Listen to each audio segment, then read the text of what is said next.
Il y avait, au cœur de Hambourg, une entreprise dont les parois de verre renvoyaient toujours un peu plus de lumière qu'elles n'en laissaient entrer. Les couloirs sentaient le bois ciré et le café tiède des réunions, et la ville pressait derrière les vitrines comme une marée tranquille prête à gronder. Ce soir-là, quelque chose rompit cette fragile illusion. La mécanique invisible qui faisait vivre l'entreprise se mit à vaciller, et l'homme qui en tenait la barre sentit pour la première fois le sol se dérober sous ses pieds. Restez jusqu'au bout. Si cette histoire vous touche, abonnez-vous et activez la cloche pour ne rien manquer.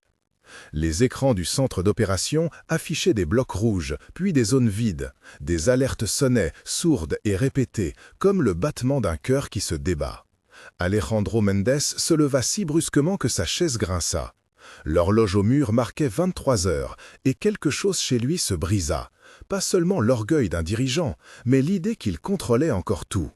Il avait les traits tirés, la barbe d'une semaine, la veste oubliée sur une chaise. Ses mains tremblaient légèrement quand il tapa le bord de la table, comme si le contact le ramenait à la réalité. Autour de lui, la salle était une cathédrale de verre où s'accrochaient les néons. Les portes automatiques gardaient le bâtiment à moitié désert, les ascenseurs étaient silencieux, et dehors, la pluie roulait sur le bitume, donnant au port une odeur de sel et d'embrun. Une voix dans l'intercom annonça qu'une perturbation majeure touchait plusieurs services. Alejandro ferma les yeux un instant, prit une respiration trop profonde pour être totalement naturelle, puis donna des ordres à voix basse, presque courroucés. Contacter le conseil, isoler les flux, appeler la sécurité. Les mots sortaient comme des remèdes appliqués à la hâte. Il savait, au fond, que cela ne suffirait peut-être pas. Du côté de Lucia, la nuit avait la même odeur de cire et de poussière, mais elle y trouvait une familiarité apaisante. Elle connaissait les couloirs comme on connaît la trajectoire d'une respiration. Son uniforme de nettoyage était simple, blouse bleue, gants, un chariot contenant ce qui lui était nécessaire pour que la lumière retrouve son éclat. On la voyait rarement aux réunions, jamais aux soirées de gala. Dans les listes de l'entreprise, son nom figurait à la marge, un employé de plus au bas du tableau. Pourtant, elle avait appris, par goût et nécessité, à lire les systèmes comme d'autres lisent des livres. Ce n'était pas un talent exposé au grand jour, elle l'avait caché, polie et discrète, derrière la pratique du silence. La nuit où tout bascula, elle nettoyait la salle des serveurs, où l'air avait l'odeur métallique propre aux machines. Les ventilateurs murmuraient, créant un fond blanc rassurant. Les voyants multicolores faisaient une sorte de poésie mécanique. Lucia remarqua d'abord le rythme irrégulier d'un voyant, puis une fenêtre d'alerte qui clignotait comme un phare perdu dans la tempête. Elle plissa les yeux, s'approcha, posa la paume sur une console. Sa main ne cherchait pas des boutons, mais des logiques.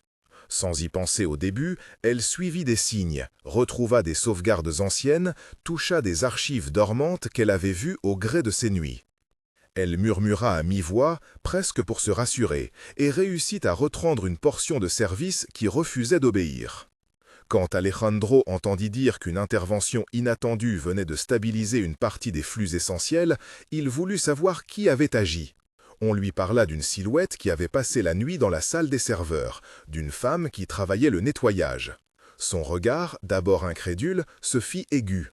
La curiosité chez lui était une arme plus ancienne que la confiance. Il aimait comprendre pour mieux dominer. Il balaya la salle d'un geste précis et trouva, enfin, Lucia, les gants encore humides, les yeux fatigués mais calmes.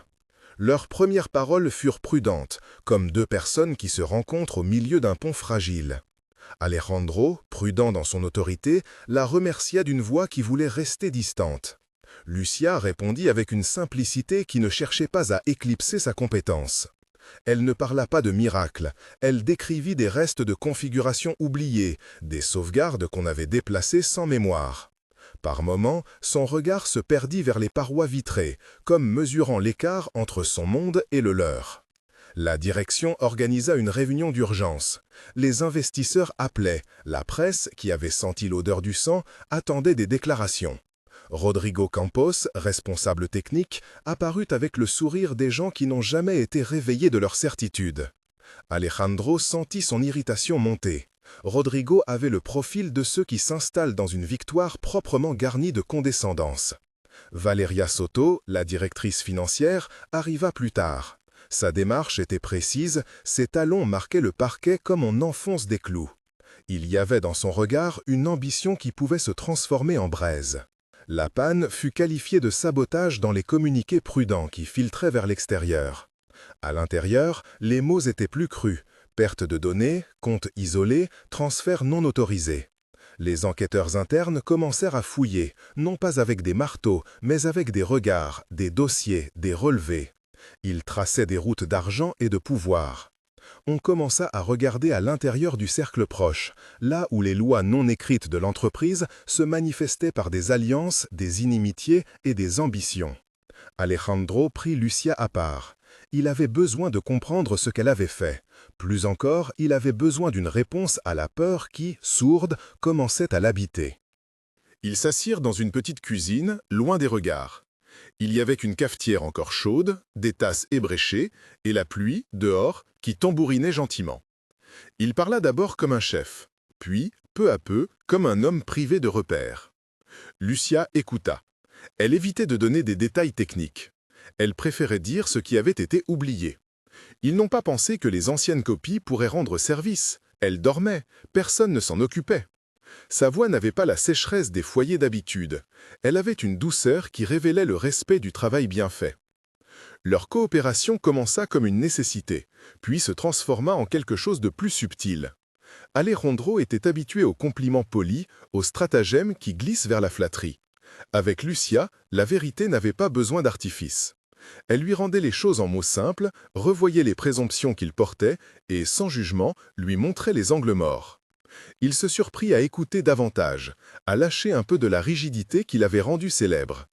Elle, de son côté, découvrait la possibilité de parler à quelqu'un qui ne la voyait pas comme une liste de tâches, mais comme une personne capable de penser. L'enquête interne avançait par petites fenêtres claires, relevés d'accès, correspondances déplacées, mouvements financiers suspects. Rodrigo se montra irrité par l'attention portée aux anciens journaux de la plateforme. Valeria, par contre, prétendit un calme indifférent. Alejandro sentit qu'il devait ménager des fronts. Il ne pouvait pas laisser la presse dévorer l'entreprise, mais il ne pouvait pas non plus couvrir ceux qui avaient violé la confiance. Les réunions se succédaient, tendues, ponctuées de regards lourds. On remit en cause des contrats, on évoqua des audits. Rodrigo évitait parfois le regard de Lucia. Ses mains, lorsqu'il parlait, trahissaient une nervosité qu'il ne savait pas dissimuler. Du côté personnel, les gestes se firent plus fréquents et plus simples. Un café partagé à minuit, une phrase échangée hors de la salle des réunions, une cigarette que l'on refuserait pour marcher plutôt que rester immobile. Ils commencèrent à se rejoindre sur le toit, où la ville semblait prendre un souffle différent. Là, quand Hambourg était prise d'une respiration longue, il parlait de choses qui n'avaient rien à voir avec les bilans. Alejandro, qui avait longtemps mesuré sa vie en performance, découvrait que la fatigue pouvait être autre chose qu'une faiblesse. Elle pouvait devenir une raison de s'ouvrir. Les preuves s'amoncelèrent. Des transferts détournés vers des comptes dormants, des autorisations signées en catimini, des accès nocturnes qui n'avaient pas été rapportés. La direction comprit qu'il ne s'agissait pas d'un simple technicien qui avait mal agi, mais d'un réseau d'intérêts. Rodrigo, confronté, joua l'indignation d'un homme trahi. Valeria, elle, eut quelques mots maladroits sur la pression des marchés et la nécessité d'agir vite. Le Conseil décida d'une mesure sévère, une enquête formelle menée avec des auditeurs externes et la police prête à intervenir si la loi l'exigeait. Alejandro sentit l'étau se resserrer. Il avait à la fois la rage du leader lésé et la honte de celui qui sent son monde vaciller. Il apprit de choses sur la proximité des alliés, combien l'habitude peut masquer la trahison. Il pensa aux promesses qu'il avait faites, aux annonces annoncées sous la lumière dorée du matin, et il sut que la catastrophe n'effaçait pas seulement des chiffres, elle ébréchait des vies. Dans des nuits sans sommeil, il ruminait des décisions qui semblaient autrefois simples, licencier, défendre, plier. Il comprit que gouverner, parfois, c'était accepter d'être jugé selon des critères qu'il n'avait pas choisis. Du côté de Lucia, la visibilité nouvelle pesait comme un vêtement qu'on enfile maladroitement. On l'interrogea, on voulait savoir comment elle avait découvert ce qui dormait. Elle répondit sans ostentation, préférant pointer les manques institutionnels plutôt que se proclamer héroïne. Dans les bureaux, certains la regardaient avec méfiance, d'autres, timidement, avec admiration. Il y eut des murmures, des rumeurs, des patrons qui se pinçaient les lèvres. Mais surtout, il y eut des gestes. Alejandro la fit entrer dans les réunions techniques, assis à la table où elle n'avait jamais imaginé s'asseoir. Ce geste fut pour elle à la fois un honneur et une épreuve. Il la mettait sous les lumières qu'elle avait longtemps esquivées. Un soir, après une séquence de révélations partielles, Rodrigo l'affronta dans un couloir aux parois de verre. Sa voix était basse, ses mots aiguisés par une rancœur ancienne. « Tu pensais quoi? Que tu allais nous sauver ?» dit-il. Lucia répondit avec calme. « Je pensais que le travail était fait pour être bien fait. » Ce fut une phrase simple qui retomba comme une pierre placée au centre d'un étang. Rodrigo détourna les yeux, blessé par l'indifférence qu'il avait cru mériter. La confrontation acheva de faire basculer les regards des autres. La police intervint finalement lorsque des preuves indiscutables émergèrent. On découvrit des complices externes, des comptes qui servaient de canaux pour des détournements. Valeria fut suspendue en attendant des éclaircissements. L'arrestation fut discrète, sans spectacle, mais elle portait la force d'une mise au point. Les actes avaient des conséquences. Le retentissement médiatique fut intense, mais mesuré, car la direction choisit de communiquer avec une honnêteté nouvelle. Alejandro prit la parole devant les caméras, non pas pour sauver son image, mais pour reconnaître les erreurs et annoncer des mesures de réparation. Sa voix trembla parfois, mais la sincérité fit son chemin. Il rendit hommage, publiquement, à celle qu'il avait d'abord méprisée. Il nomma Lucia à un poste de responsabilité technique, une décision qui autant étonna que rassura. La reconstruction fut longue. Les équipes travaillèrent des semaines, entre précision et fatigue, redéfinissant procédures et valeurs. Lucia mena des groupes restreints, enseignant avec patience comment garder des archives, comment rendre visibles les sauvegardes. Elle ne chercha pas la reconnaissance, elle chercha l'efficacité. Parfois, elle se surprenait à sourire au souvenir de ces nuits où elle avait réparé ce que d'autres avaient laissé tomber. Alejandro, de son côté, avait appris à déléguer sans perdre sa dignité. Il avait aussi appris à reconnaître la fragilité du pouvoir. Un verre se brise, il faut savoir le réparer sans prétendre qu'il n'a pas été fragile. Ils prirent des habitudes simples, qui n'étaient plus celles d'un patron et d'une employée, mais d'êtres qui partageaient un respect mutuel. Un repas dans un restaurant modeste près du port, un silence agréable sur la terrasse lorsqu'un cargo entrait dans la rade, une balade sous la pluie où les vêtements collants aux cuisses semblaient effacer les lignes nettes de leur passé. La pluie, dans ce récit, revenait comme un motif. Elle lavait la ville et semait une odeur de terre mouillée. Elle transformait les avenues en miroirs. Un matin, après une nuit de pluie, ils marchèrent ensemble et Alejandro dit, sans emphase, qu'il n'avait jamais compris combien il avait manqué d'écoute.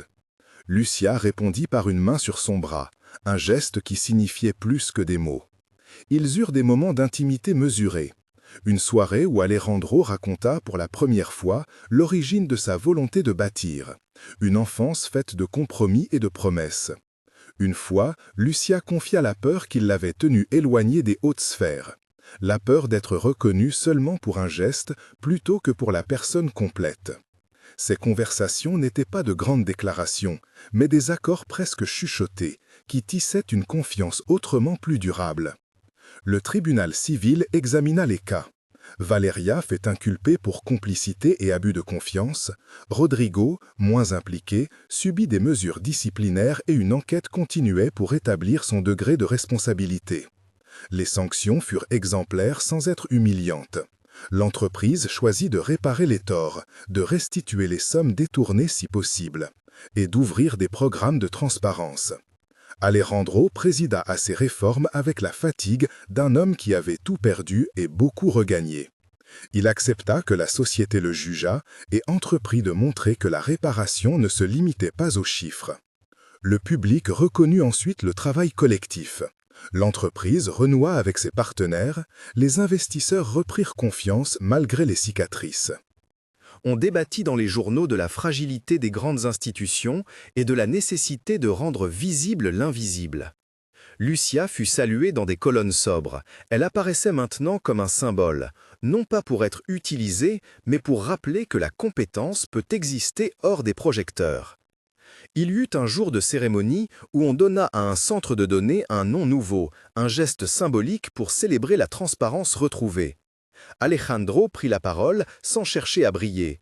Il parla de responsabilité, d'écoute, de seconde chance. Il prit ensuite Lucia par la main devant l'Assemblée, non pas pour l'exposer, mais pour témoigner. Les applaudissements furent chaleureux, humbles. Il y eut, dans cette salle, quelque chose comme une respiration commune. La romance entre eux n'avait rien de spectaculaire. Elle grandit dans les interstices. Un regard qui dure un peu, une habitude partagée, une confiance qui devint tendre. Leur amour était un déploiement lent, nourri par l'estime et par la certitude que l'autre connaissait les ténèbres et les gestes nécessaires pour les traverser. Il y eut des maladresses aussi. Alejandro était parfois maladroit, héritier d'une éducation où l'on n'enseignait pas la délicatesse. Lucia riait doucement, corrigeant sans humilier. Ces petits ajustements les rapprochaient. Une nuit d'été, alors que la ville brillait d'un calme réparé, Alejandro proposa une promenade le long du port. Ils marchèrent côte à côte, les mains proches sans se toucher, tandis que des réverbères renvoyaient des halos d'or sur l'eau. Il s'arrêta, regarda Lucia et lui dit qu'il avait longtemps cru que la réussite signifiait tout ce qui se voit. Mais ce qui compte, ajouta-t-il, c'est aussi ce qui se cache et permet la vie, le soin, la patience, la loyauté. Il se pencha, prit sa main, et dans un geste sans éclat mais chargé de sens, il demanda si elle voudrait continuer ce chemin à ses côtés. Elle répondit par un simple oui, qui contenait une promesse que les mots n'auraient supportée.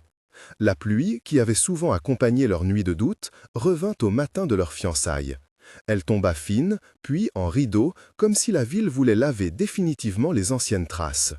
Les parois vitrées reflétaient un monde rafraîchi. Les collègues, les amis, les familles furent invités à célébrer la renaissance, non seulement d'une entreprise, mais d'une manière d'être. Alejandro et Lucia, devant tous, échangèrent un regard qui disait qu'ils étaient différents maintenant, plus attentifs, plus humbles. Quand tout parut apaisé, Alejandro prit encore un geste inhabituel. Il écrivit à toute l'équipe un message où il reconnaissait les échecs et détaillait les changements à venir.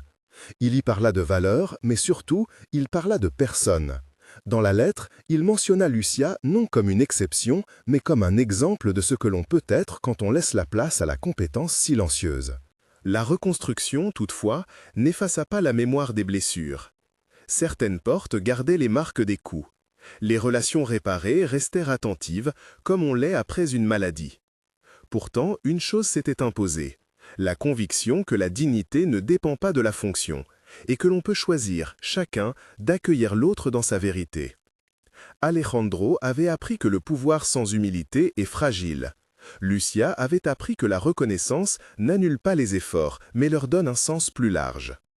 Il y eut des moments où ils revinrent dans la salle des serveurs, non plus par nécessité, mais par désir peut-être maladroit de rendre hommage à ce lieu qui avait été à la fois blessure et sauvetage. Lucia caressait parfois les panneaux comme on caresse un vieux livre. Alejandro regardait, pensif, et savait que dans ces machines dormaient des histoires humaines. Et si le mot balai vous a fait sourire, dites-le en commentaire. La vie reprit son cours dans le bâtiment aux parois de verre. Les matinées dorées succédaient aux nuits calmes, et la mer, au loin, continuait de rappeler le monde à sa vérité simple. Un soir, Alejandro se surprit à apprécier la simplicité d'une table prise à deux, un plat modeste partagé, des conversations qui n'avaient pas besoin d'envergure pour être vraies. Lucia, qui autrefois se cachait dans l'ombre des tâches, apprit à aimer la lumière douce d'une reconnaissance méritée. Mais l'histoire n'était pas seulement celle de deux individus qui avaient trouvé l'un en l'autre un refuge. C'était celle d'une entreprise qui avait accepté d'être révisée, d'un groupe qui avait choisi de rendre la parole au silence, d'une société qui avait compris que la réhabilitation passe par la transparence et la responsabilité. Alejandro avait perdu et regagné, mais mieux, il avait été transformé. La reconstruction, lente, produisit des fruits solides. De nouvelles politiques mirent l'accent sur la maintenance régulière des archives, sur la rotation des responsabilités et sur la valorisation des compétences obscures. Lucia supervisa une équipe technique plus inclusive. Elle veillait à ce que personne ne soit relégué à l'invisibilité. Elle n'aimait pas les projecteurs, mais acceptait la responsabilité qui venait avec la confiance. Un soir, alors que la pluie cessait et que l'aube étirait ses doigts dorés sur Hambourg, Alejandro et Lucia montèrent sur le toit. Rien de spectaculaire, simplement eux, la vie et le ciel en mutation. Il y eut un silence long et doux, puis Alejandro prit la main de Lucia et posa sa tête sur son épaule. Ils n'eurent pas besoin de grandes promesses. Il y avait, dans ce geste, la certitude qu'ils sauraient affronter ensemble les prochains vents. La phrase finale, pour l'instant, se dessine comme une image. Le bâtiment aux parois de verre, propre et poli, reflétant une paire de silhouettes qui rentrent, côte à côte, sous un matin clair. Le cœur de l'entreprise, autrefois menacé, bat désormais au rythme d'une équipe qui a choisi de voir et d'entendre. Les semaines qui suivirent eurent la douceur d'un travail repris avec attention. On remit en place des rituels simples qui portaient plus de sens qu'aux beaux jours d'avant. Un petit déjeuner partagé une fois par semaine dans la salle commune, des réunions courtes où l'on commençait par écouter 3 voix qui n'avaient jamais parlé en assemblée. Un carnet ouvert à la réception où chacun pouvait écrire ce qui, pour lui, méritait d'être vu. Tout cela semblait anodin, et pourtant cela tenait ensemble l'entreprise comme on raccommode un vieux vêtement avec des points visibles et soignés. Lucia prit son rôle au sérieux sans ostentation. Elle déplaça des boîtes, réorganisa des plannings, convainquit doucement les anciens responsables d'accepter des périodes d'échange entre services. Quand il s'agissait d'entendre une plainte, elle s'asseyait, la tête légèrement penchée, comme pour rendre au langage sa juste taille, un outil pour que la vérité circule plutôt qu'un instrument pour blesser. Les techniciens, ces mains qui autrefois travaillaient dans l'ombre, eurent enfin des visages dans les réunions. Ils riaient, parfois, d'un rire léger qui rappelait aux autres qu'il fallait mesurer le prix de la reconnaissance. Alejandro changea de geste. Il apprit à confier, à poser des questions sans présupposer de réponse, à accepter que la décision soit partagée. Il garda des habitudes anciennes, une consultation tardive dans son bureau, quelques allers-retours avec les partenaires financiers, mais il les fit suivre d'un geste nouveau.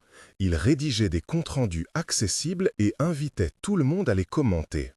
La transparence n'était plus un slogan, elle devenait une pratique quotidienne. Quelquefois, quand il regardait la mer depuis le toit, il mesurait l'écart entre la personne qu'il avait été et celle qu'il voulait être. Ce calcul le troublait sans le paralyser.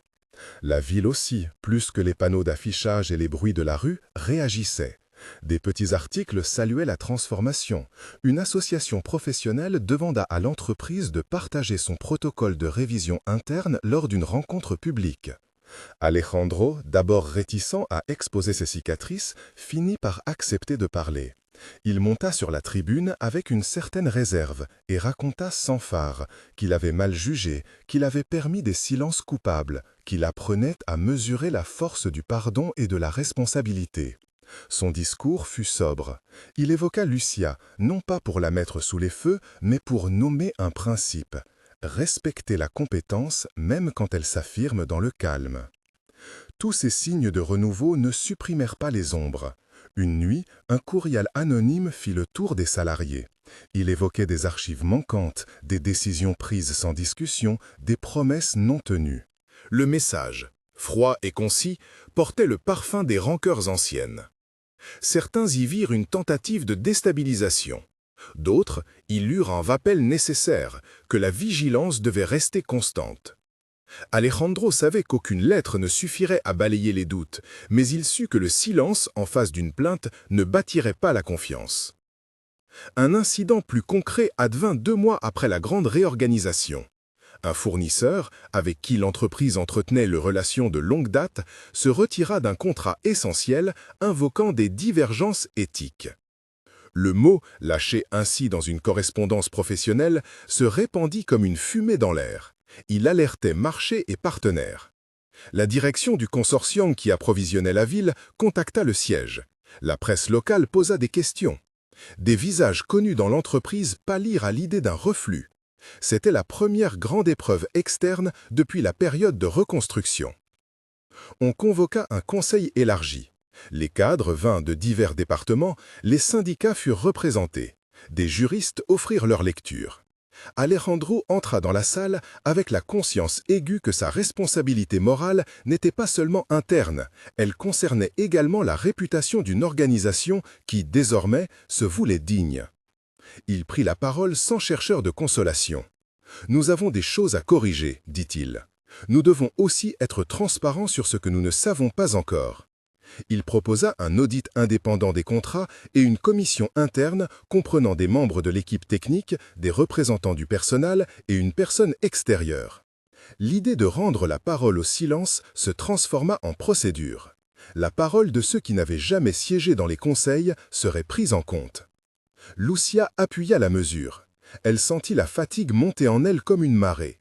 La reconnaissance apportait désormais des responsabilités qui pesaient. Mais elle savait aussi que la confiance ne s'était jamais construite sans lourde sueur. Elle accepta de présider la commission technique, non pour la visibilité, mais parce qu'elle désirait que le travail de ses collègues soit examiné et respecté. Elle imposa une règle simple. Chaque rapport rendu devait contenir un résumé en langage non technique destiné à tous pour que l'accessibilité à l'information ne reste pas le privilège des initiés. Les semaines devinrent une succession d'entretiens, de vérifications, de lectures attentives de clauses. Le rythme était laborieux. Parfois, au milieu d'une nuit où l'hiver fuyait, Alejandro venait frapper doucement à la porte de la salle des serveurs, non plus par habitude de contrôle, mais pour demander des nouvelles. Il s'entretenait avec les techniciens, prenait le temps d'écouter leurs réticences, leurs propositions. Ces conversations, calmes et concrètes, lui apportèrent un sentiment de proximité qu'il n'avait jamais mesuré dans ses anciens succès. Puis vint le soir où une série de documents anciens furent publiés en ligne par un blog spécialisé.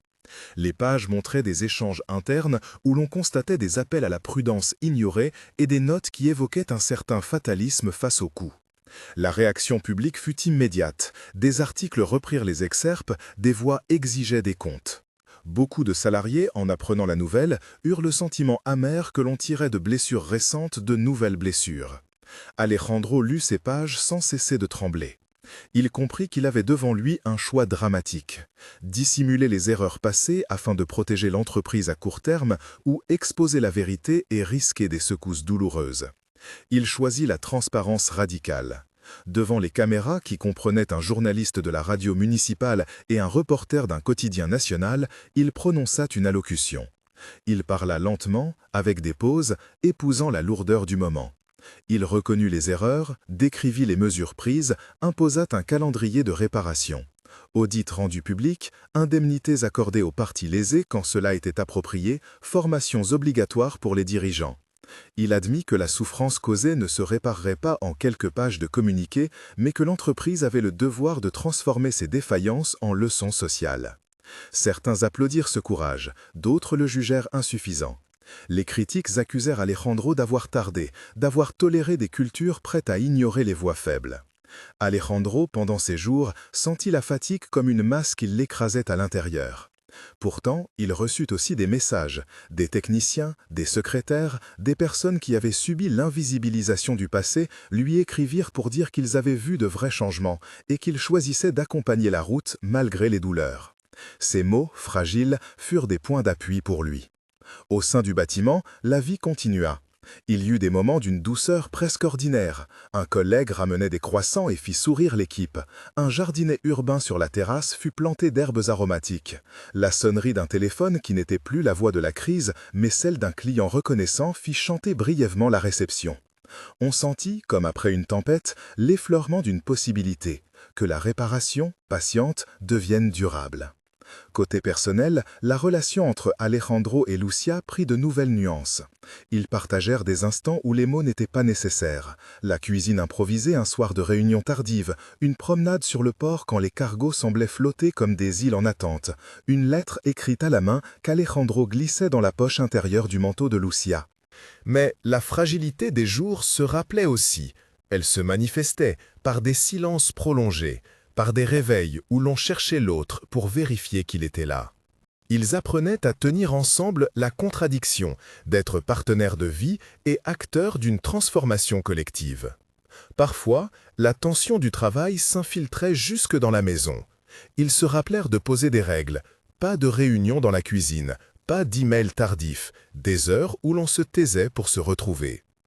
Un matin de printemps, on célébra le départ à la retraite de Frau Becker, une archiviste qui avait veillé pendant 30 ans sur des cartons et des dossiers, gardienne de l'histoire de l'entreprise. La cérémonie fut sobre, Quelques paroles, une tasse de thé partagée, des recensements de ces petits gestes qui avaient maintenu la mémoire. Lucia prit la parole, ses mains légèrement tremblantes, et parla du soin que Becker avait porté aux traces tangibles du travail humain. Elle lui remit un cahier broché où chaque employé avait écrit un souvenir. Becker pleura une fois, puis sourit, comme si la reconnaissance, lentement reçue, avait la force d'arrondir les angles d'une longue carrière. Mais l'épreuve majeure se profilait. Un appel téléphonique, un chiffre erroné dans un rapport financier, la rumeur d'une enquête officielle, un régulateur annonça une inspection complète des pratiques de conformité. Cette annonce fit l'effet d'une vague qui traversa les étages. Certains craignirent des sanctions, d'autres espéraient que l'examen transparent déchirerait le voile des ambiguïtés. Alejandro, qui connaissait désormais l'importance de l'attente responsable, se préparait. Il savait que ce moment mettrait à l'épreuve tout ce qu'ils avaient construit, la culture de responsabilité, la participation des équipes, la sincérité des engagements. La veille de l'arrivée des inspecteurs, Alejandro et Lucia montèrent sur le toit. Le ciel était vaste, comme s'il invitait la ville à respirer. Ils restèrent longtemps à regarder l'horizon, à compter les lumières des bateaux, à laisser la brise remettre en ordre certaines pensées. « Peu importe le résultat, dit Lucia enfin, ce qui compte, c'est que nous sachions rendre compte. » Alejandro prit sa main et y trouva la certitude que la route la plus difficile était aussi la plus digne. Ils redescendirent ensemble, prêts à recevoir les jugements du monde, mais confiants que la lumière qu'ils avaient acceptée, celle de la transparence, de la réparation, du soin, ne s'éteindrait pas simplement parce qu'on la soumettait à l'examen. La matinée de l'inspection débuta froide et précise. Des dossiers furent examinés, des témoignages recueillis, des procédures scrutées. Les inspecteurs notèrent des manquements passés. Ils relevèrent aussi les efforts récents et la mise en place d'outils concrets pour prévenir la répétition. À l'issue de la journée, le rapport provisoire fut neutre mais encourageant. Il exigeait des améliorations mais reconnaissait une volonté réelle de transformation. Ce verdict, mitigé, fut un baume et un appel à poursuivre. Le cœur de l'entreprise, désormais, n'était plus seulement un lieu d'échanges commerciaux. Il était devenu, malgré lui, un laboratoire de dignité, d'où l'on mesurait la valeur de chacun, non à l'aune de l'éclat public, mais à la régularité du soin porté aux autres. Alejandro n'en avait pas fini d'apprendre, Lucia non plus. Mais tous deux savaient que, quand la pluie revenait sur les parois de verre, elle ne venait plus seulement pour laver les traces des fautes, elle venait aussi pour arroser ce qui avait poussé au creux des blessures. Le lendemain de l'inspection, l'air de l'immeuble paraissait plus dense, comme si les murs avaient gardé en eux le passage des regards. On apporta du café plus tôt que d'habitude, quelqu'un fit jouer une playlist discrète, des vieux airs qui donnaient une couleur douce au geste de vérification. Les bureaux, débarrassés de l'urgence, retrouvaient une lenteur studieuse. On relisait des rapports, on corrigeait des annotations, on annotait encore une fois les procédures nouvelles. Chaque photocopie, chaque signature semblait porter désormais le poids d'une promesse. Lucia convoqua l'équipe de direction à 9 heures. Ils se réunirent dans la grande salle où Becker avait tenu tant de petites conversations fidèles au fil des ans. La lumière hivernale glissait par les vitres, ébréchée par les gouttes sèches sur le rebord. À la table, les visages reflétaient des choses différentes. Soulagement mêlé de fatigue, curiosité prudente, résistance latente. Le directeur financier, Marcus, posa son téléphone face contre la table, comme pour couper sa tentation de fuir. « Nous avons reçu le rapport provisoire », dit Lucia sans emphase. « Il nous demande des améliorations, il reconnaît aussi ce que nous avons commencé à changer. » Alejandro sentit sa gorge se resserrer, non pas de crainte, il avait accepté depuis longtemps que la peur viendrait, mais d'une sorte d'attention aiguë. C'était là, pensa-t-il, le moment où les paroles doivent devenir actes. Dit-il, sans emphase, sa voix était calme. Il avait appris à formuler la vérité sans artifice. Un plan qui montre ce que nous faisons et comment nous mesurons les progrès. Marcus fronça les sourcils. « Publier tout cela ?» demanda-t-il. « Les risques réels, Alejandro, les clients, les investisseurs, ils ne vont pas attendre que nous mettions en place des choses, ils demanderont des garanties immédiates. » Il y eut un silence. Autour de la table, des regards cherchaient des points d'appui. Becker aurait, peut-être, murmuré quelques banalités apaisantes et puis mis la table en ordre. Lucia prit une longue inspiration. « Les garanties n'existent pas sans transparence », répondit-elle. Nous pouvons offrir des garanties techniques, des audits tiers, des échéances. Mais si nous cachons, nous sombrerons dans l'attente d'un lendemain plus dangereux. Ce n'est pas une faiblesse, c'est une méthode. Un murmure, puis Marcus hocha lentement la tête, plus pour reconnaître la difficulté que pour l'approuver. Alejandro sentit une fatigue douce, comme l'effort d'un muscle qui se prépare à une longue marche. Ils établirent le calendrier. Audit externe dans 30 jours, groupe de travail sur la conformité mêlant représentants du personnel et experts indépendants, session de formation ouverte, publication bimensuelle d'un tableau de bord des indicateurs. Ils décidèrent aussi d'ouvrir une ligne interne, anonyme, pour que chacun puisse signaler sans crainte. Les premières réunions de terrain furent tendues et riches à la fois. Certains anciens employés, attachés aux habitudes, voyaient dans la nouveauté une humiliation. D'autres y voyaient une libération. On parla de quotas, de contrats, de la façon dont les décisions, autrefois concentrées, avaient façonné des chemins d'ombre. Un technicien de l'entrepôt, Halim, offrit un exemple concret. Quand je demandais à réparer un équipement, je recevais l'ordre de faire durer un peu plus, de maintenir la machine jusqu'à la prochaine inspection. Son visage était roux de fatigue. Nous avons appris à bricoler, nous devons apprendre à prévenir.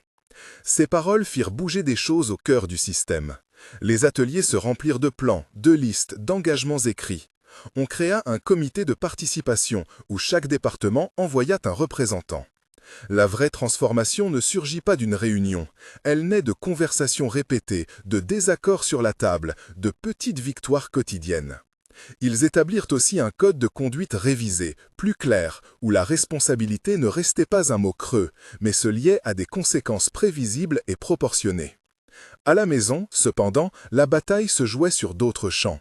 Alejandro et Lucia apprirent à ménager des espaces immuables pour eux-mêmes. Après de longues journées, ils se retrouvaient parfois à cuisiner en silence, le bruit du couteau sur la planche comme une minuterie qui remettait le monde en ordre. D'autres soirs, ils ne se racontaient rien d'autre que des menus, et cela suffisait. La nourriture replaçait les choses dans leur juste proportion. Pourtant, la pression remontait par des voies inattendues. Un matin, un courrier anonyme arriva au siège, glissé sous la porte du service juridique. Extrait de courriels anciens, chiffres mal expliqués, noms évoqués. La note qui l'accompagnait demandait une réponse publique et menaçait d'envoyer les documents à la presse si l'entreprise ne changeait pas radicalement sa gouvernance. La secrétaire qui trouva l'enveloppe pâlit, puis, selon sa nature discrète, la posa sur le bureau de Lucia. La peur fit alors surface sous une forme différente. La peur de voir la conversation interne devenir un spectacle. Certains conseillers proposèrent de régler cela en privé, de trouver les auteurs de la fuite, d'intimider. D'autres, surtout ceux qui avaient appris la valeur du témoignage, hésitèrent et réclamèrent une ouverture mesurée. « Nous ne pouvons pas régler la peur par la fermeture », dit Lucia en refermant lentement le courrier. « Si nous camouflons, nous transformerons notre démarche en façade. Si nous répondons en transparent, nous montrons que l'entreprise apprend à se gouverner elle-même. » Ils décidèrent d'annoncer l'existence du courrier, sans en dévoiler le contenu diffus, et d'ouvrir une réunion publique avec les employés. L'appel fut simple, répondre ensemble, écouter toutes les voix. L'auditorium se remplit, on y retrouva des visages jeunes et des visages usés. Certains vinrent par loyauté, d'autres par curiosité, quelques-uns par défi. Alejandro parla en premier. Il avoua les erreurs passées sans enjoliver, il parla des procédures en cours, des experts qu'ils avaient engagés. La salle devint un espace de vérité, parfois rude, parfois salvateur. Des mains se levèrent, des questions pointues furent posées. Un quart d'heure se transforma en 2 heures. La conversation continua à l'extérieur, sur le parvis, dans les couloirs, au café d'en face. Cette transparence porta ses fruits minimes, mais réels. Un ancien responsable, qui avait craint les représailles, accepta de rencontrer les enquêteurs et de clarifier des faits. Une jeune collaboratrice suggéra d'instaurer un mentorat pour les nouveaux arrivants afin d'ancrer la culture de conformité dès l'entrée. Ces petites propositions, recueillies, devinrent le matériau d'un plan concret. Chaque avancée était célébrée modestement. Un article interne, une photo d'équipe, un remerciement public. Pourtant, l'équilibre restait précaire. La route n'était pas plate. Une réunion du conseil d'administration, convoquée pour évaluer la situation, révéla des intérêts divergents. Certains administrateurs, inquiets pour la réputation et le cours de l'action, pressaient pour des mesures de réparation rapides, parfois punitives. D'autres proposaient d'investir dans des campagnes de communication coûteuses pour redorer l'image. Alejandro comprit que la confiance se construisait moins par les discours que par la cohérence des actes. Lucia, en face du conseil, plaida pour un horizon plus long. Nous devons accepter des coûts à court terme pour éviter des péchés plus grands sur la durée. La discussion fut vive. Il y eut des concessions, des menaces voilées, des promesses faites à voix basse. À la fin, ils votèrent pour un plan qui mêlait transparence et discipline. Publication d'un calendrier, départ volontaire encouragé pour certains postes incompatibles avec la nouvelle vision, formation obligatoire. Marcus, éloigné de son confort habituel, se trouva dans la position d'exécuter ce programme. Alejandro le regarda de près et vit, sous l'inquiétude, la possibilité d'une conversion professionnelle. Cesser de seulement chiffrer le risque et commencer à le faire baisser par l'intégrité des processus. La tempête médiatique ne s'abattit pas immédiatement. Il y eut des heures de tension, des articles tièdes, des commentaires incisifs. Mais le plus difficile restait à l'intérieur, gagner la confiance fragile des équipes, faire en sorte que la parole libérée ne retombe pas en accusation stérile, que la réparation prenne la forme d'un tissu renoué. Alejandro, qui jadis aurait attiré sur lui seul l'initiative de tout régler, apprit à déléguer la responsabilité avec patience. Lucia devint la voix ferme qui savait ménager le cœur des personnes tout en ne cédant rien sur l'exigence. Un soir, quelques semaines après l'inspection, ils montèrent de nouveau sur le toit. La ville s'étendait, hésitante entre ombre et lumière. Les cargos dessinaient des silhouettes plus précises qu'avant, comme si le monde avait regagné un peu de netteté. Il pleuvait finement. La pluie ne fut plus une promesse de nettoyage.